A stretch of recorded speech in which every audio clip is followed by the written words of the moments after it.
try again, didn't lose too much time. And yeah, the 31 dogs. Oh wait, 32. Because we have 31 already. Yeah, I definitely think that those kind of keys are probably going to be attempted at the end of the day. Just because right now, I think they should just go for like the points they know they can get for sure without it being too difficult, right?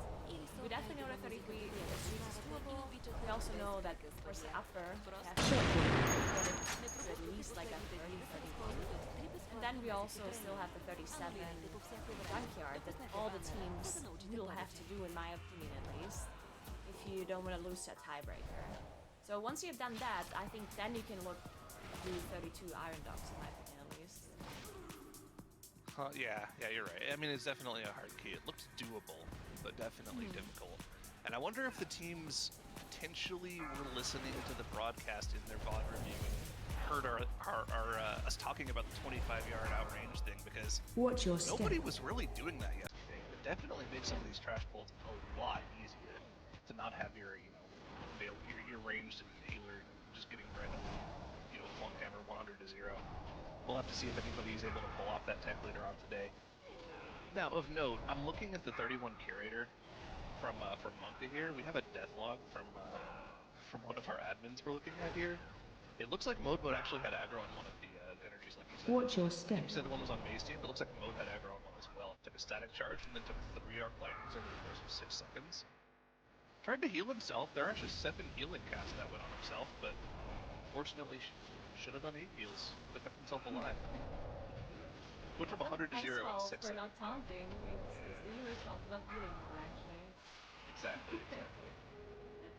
You should be now also in that upper 28. 28 definitely pretty easily doable for them, but you do want to make sure you get the +2 on the board, so you don't have to waste another 30 minutes to get behind them.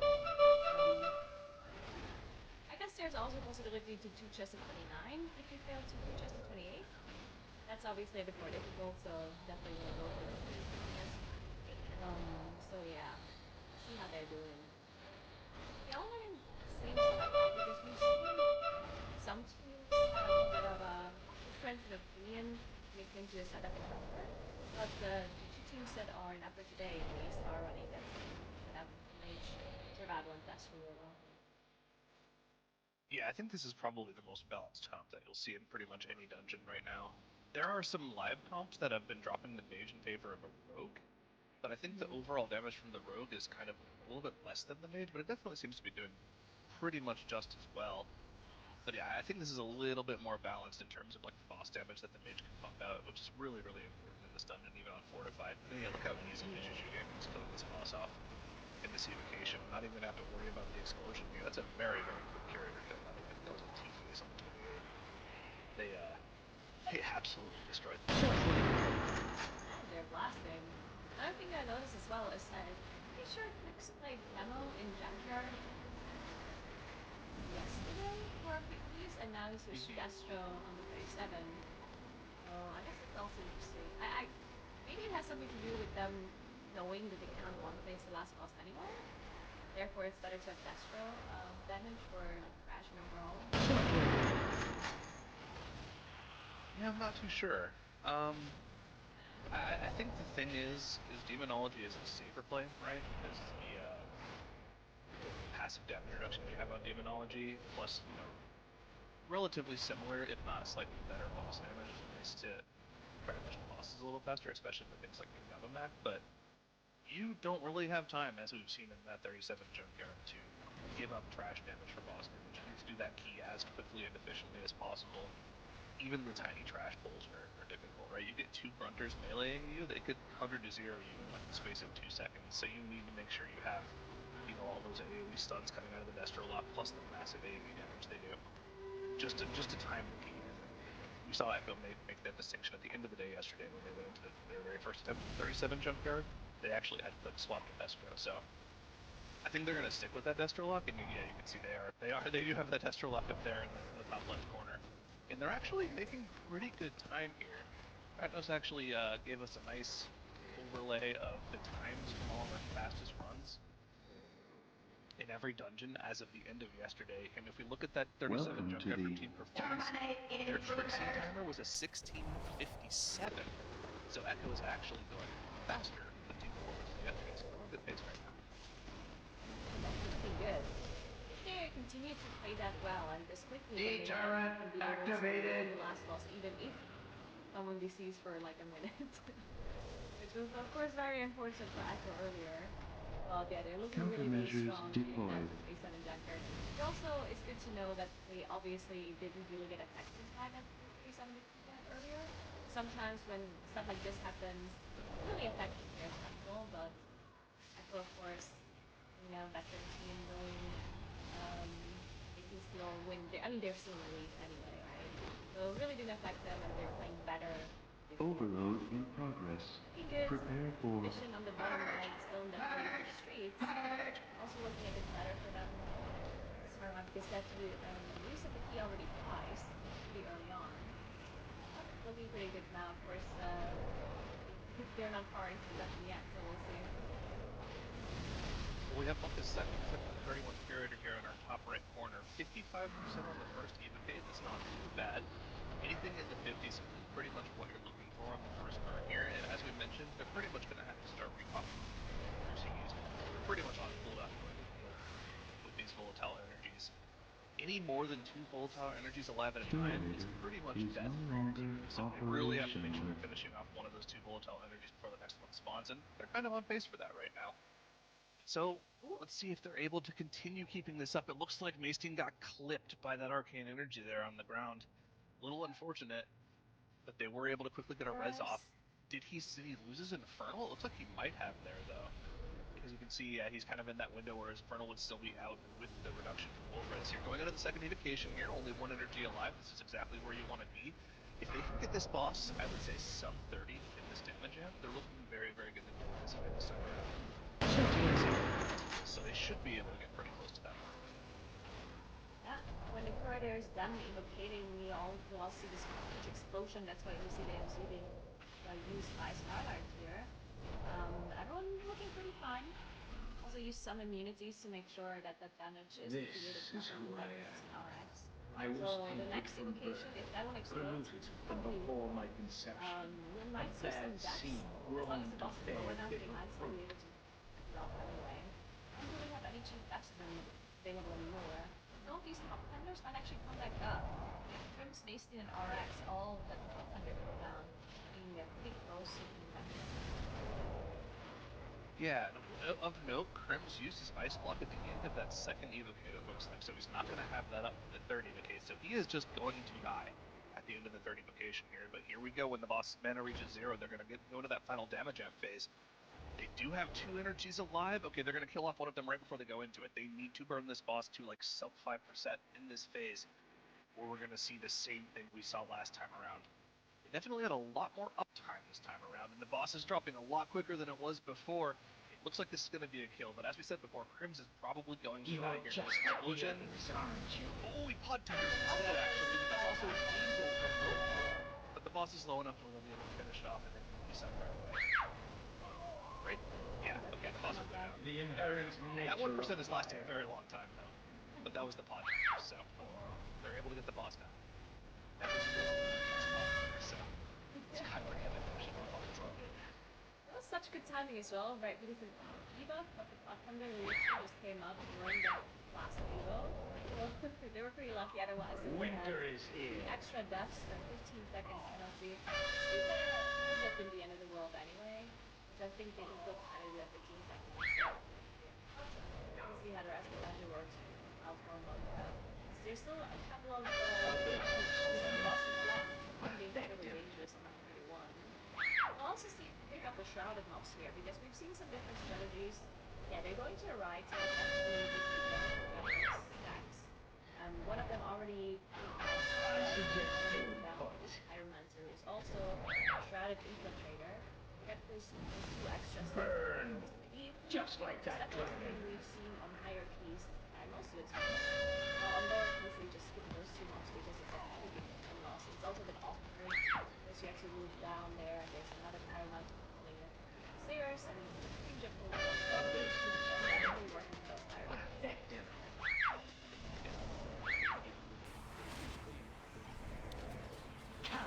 We'll have to catch up with him when they get to Mythic in a few minutes here.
Well, you start with one. It's without. Yeah, true. Yeah.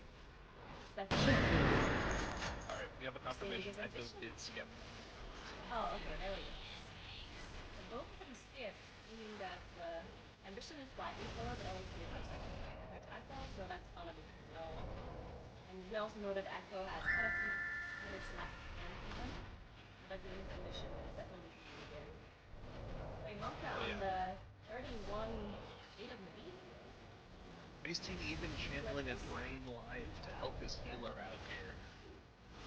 Selfless Warlock play. Hopefully he's not spell booking that and it's actually the key bound.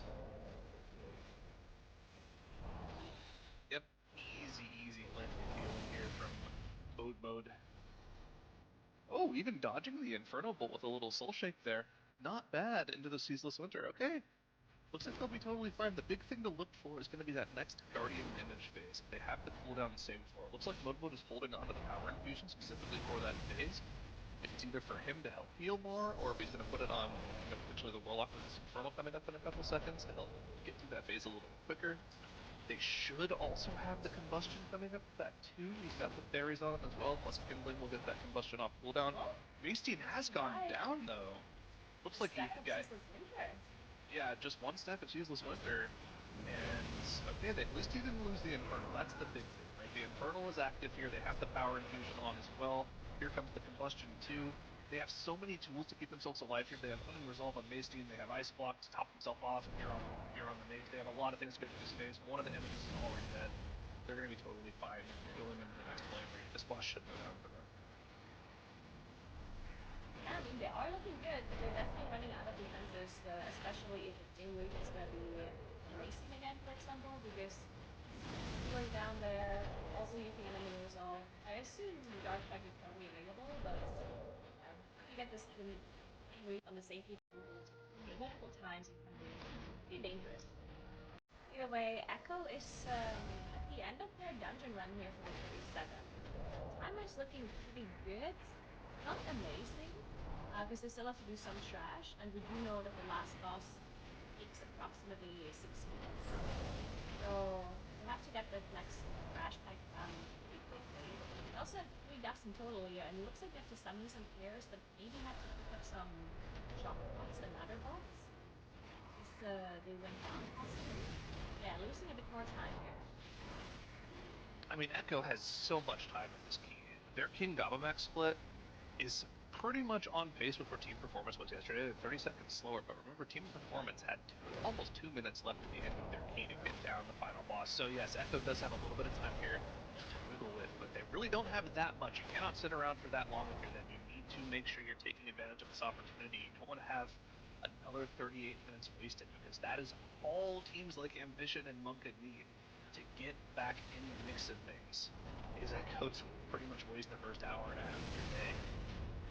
They should be able to finish this trash count up in the next couple of minutes, which would leave them a healthy 6 minutes for the final boss, which they should be able to capitalize on, or I'd hope they would be. Yeah, I think the last boss takes 6 minutes, couldn't sometimes have it been was healthier. half. We tried to So alter it, they have to get but this it was traffic all done part of a somewhat larger fast. scheme. They have to do one more pull after this, before they get their normalizer as well. All So power, it's big really work, looking a son. bit off track, to A be cycle honest. that now at last They have to may get the begin. next trash pull done. I think 6 might be a little bit of a high estimate. I think they probably need more like 5 minutes or 5.5 minutes if they really wanted to play it safe. But 6 would be very nice. I would not be opposed to seeing them have 6 minutes going into the boss. That would be very, very cozy for them. It looks like, yeah, this should be the last trash count.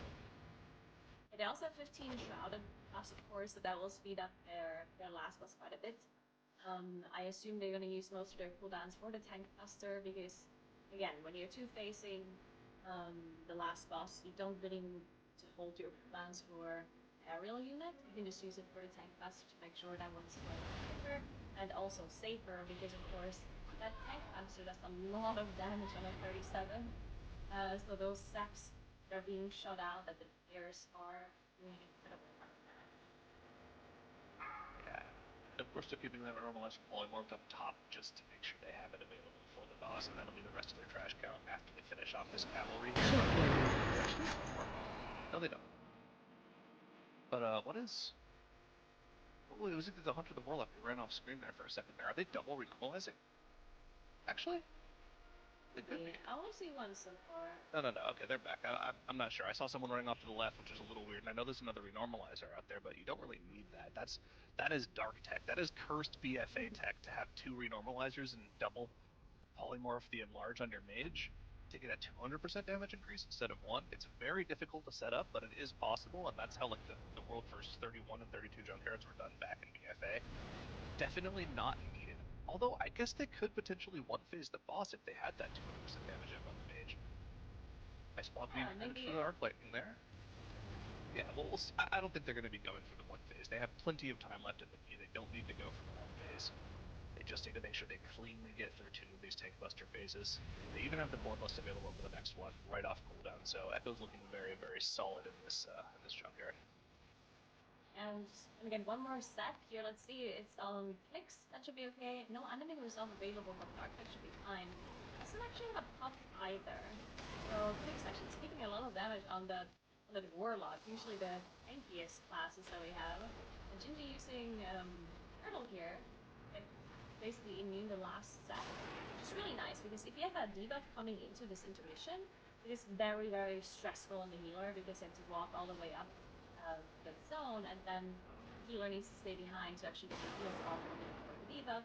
So really nice that they got it on Gingy there and they had it available. So this should be somewhat easy for them. Of course, Salia needs to get after it to keep everyone alive though. She dropped really low from the Grievous and all of the damage coming down. Where's Salia? Probably healing. Let's see. One heal on Gingy here, or he's gonna proc his cheat death. Where are you? There we go, Salia waiting downstairs. Well, he did proc his cheat death there. Now is actually now going down. That is absolutely not ideal. That's He had a soul soulstone up. Okay. That is okay. They have the Bloodlust here. Are they gonna pop here? They're gonna save it Not for the for this. base. Alright, you're right. They're not freezing. See, they're playing it so dangerously for no reason, honestly. I feel like Zaylia should just go up and heal the team there. I'm not sure why they had to commit Cheat Death plus a Battle Rest there just to get through the phase. But, you know, who am I to say Echo should do one thing or another? They're very clearly the best team in the world right now. It's just a little bit confusing to see them play that so dangerously when they have so much time left in the game. I feel like they're cutting it a lot closer than they need to now. Barrel crushing is going to be about 35% coming out of this phase here, which is easily doable next time around. They have the Bloodlust available for the second Tank Buster phase. They really don't have that many immunities to deal with those zaps, right? That's the thing I'm scared about here. Is Zaylia's mana bar healthy enough? It looks like it is. He has about 75% mana. Of course, he's going to have plenty of mana available from the Sevens as well as the Big Guardians, so should be okay, but we have to keep an eye on that arc lightning damage. Look at Stingy's HP. Every tick hitting him for 60% of his health bar. Man, that looks dangerous. Yeah, that looks incredibly scary. They don't have many stats available other than Amphelia. We'll see the next set goes on when Zayneris here. First, actually, the So that means Varus cannot be doing any more spell skills. Maybe not even Pyroblast at this point. We're completely out of mana on that mage. There we go. Another Don't 7 use mana in the It's intermission. really bad. Gingy has no defenses available. I set Turtle back up in a second, so if the next step goes in Gingy, I've left so It's many turtle, fragments but of it's not. myself throughout this What on the tower. Warlock? And he has an ending resolve. I would just use that wall there. You know? Yeah. You didn't use it. I will open Use the the way Shadow Fury, that trick. while you battle that fiend. It's I They will are gonna be able to sever the get tower's definitely connection to fine. Legion worlds. I suggest we Yeah, be quick notably, about Fire it. Mage is mana negative when you have this much haste, when you always have Bloodlust on your character. But he's not popping Combustion, which is actually a very large user of that mana. So in this intermission phase, you should be able to reach enough mana passively to actually go through an entire combust cycle. But yeah, using half your mana bar to spell steal, and then also being mana negative outside of that is one of the problems with Mage with this much haste. But here we go. Sounds like Into really, the a really hard phase. life there, yeah. Sounds tough. Just doing so much damage. Minute 26. This hack is 36% of the aerial oppression units HP. They just need to get through this hack phase cleanly. It looks like they've got it down. The boss is down. The hack is complete. Question from their mage, the CA from the Hunter, the Infernal from the Warlock, and the Zap bots are going to be doing insane damage to this oppression unit. It's not even going to be close. Echo have taken down the 37 Junkyard, our third team of the competition to get that one down. A lot easier for them than it was for me. That's still nearly a minute slower than Performance, who just helpful. But team out of those two that's still in the tournament, so that works out well for them. At a point, Santonka at the top left is now still in the 31 upper. They're trying to get through this mana devoured pool. It's a bit difficult with those affixes, honestly, because the available while the orcs are coming in as well, they have to soak, otherwise they die. So it can make it dangerous in this scenario. Looks like they are handling it really nicely. And their timer is also looking really good. They have the chest event left to do and the last boss. Other than that, I don't think they can do anything.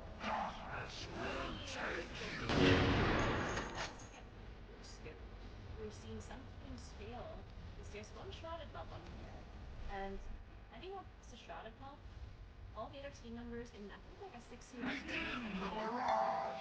RX went down. I'm not sure if anyone else is incumbent as well, or if RX just didn't have a Preparations maybe are that complete. so they can It is time to begin the Yeah, there's some. This is always a safe play, right? If somebody doesn't have a battle res, you just have a spot, you just make sure you set up the chessboard. Hunter technically can camo by these, but it requires like the most precise disengage of all time, and I just would not ever even expect someone to go for that, especially in heat. That is so important. They gotta be really quick here. This timer is coming down to the wire. You would think 9 minutes when you're at chess event is okay, but really on a 31:45p, this chess event is it's a long slog. Right? This is pretty much another boss in its own right. even with a double phase, by killing the first two knights, you have a potential of not one phase and he has that much HP. So they really have to make sure that they have every single cooldown available and they can go for the one phase. They might not time this key if they don't get the one phase though. It's going to be close. Yeah, they also don't have Bloodlust available. We've seen some teams actually use it for the chest of Venthyr. They won't be able to do that, so we'll see how much damage they can do to the king with those two things. Another thing that is good for them, I guess, is that as them was changed a little bit. Now there's no more heals going off on these